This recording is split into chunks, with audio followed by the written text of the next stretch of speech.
美国职篮 NBA 多伦多暴龙渴望签下台裔后卫林书豪。过去林书豪多次碰上暴龙时均化身砍将。2012年在尼克刮起林来疯时期砍进绝杀三分球，更是林书豪的经典代表作之一。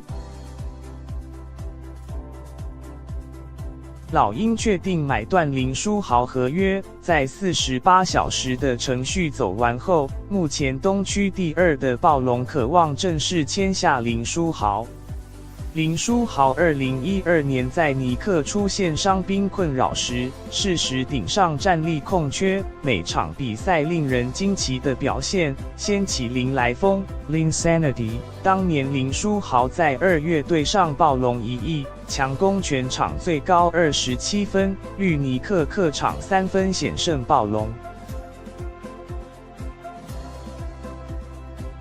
当时两队僵持到最后，林书豪先是跳投得手，并靠加罚完成3分打，让双方以87比87战成平手。读秒阶段握有球权的尼克将球交到林书豪手上，比赛中了前6秒时，林书豪运球往3分线推进，面对当时暴龙主控卡德隆 Jose Calderon， 防守人果决出手，并在比赛剩下 0.5 秒时砍进关键3分弹，让尼克以90比87胜出。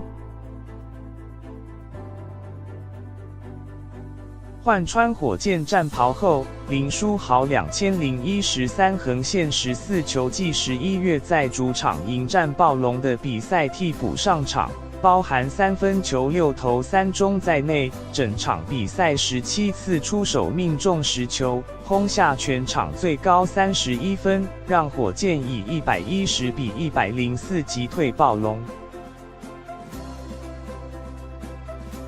转战黄蜂后，林书豪当年12月在主场迎战暴龙，包括3分球5投2中，整场比赛22次出手命中13球，轰下全场最高，个人生涯次高的35分，让黄蜂以109比99击退暴龙。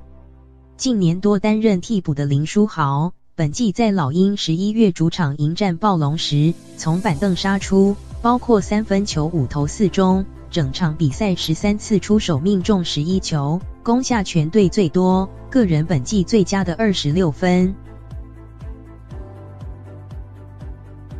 今年1月老鹰在对上暴龙，林书豪获得难得先发机会，他整场比赛10次出手命中8球，靠着火烫手感拿下20分。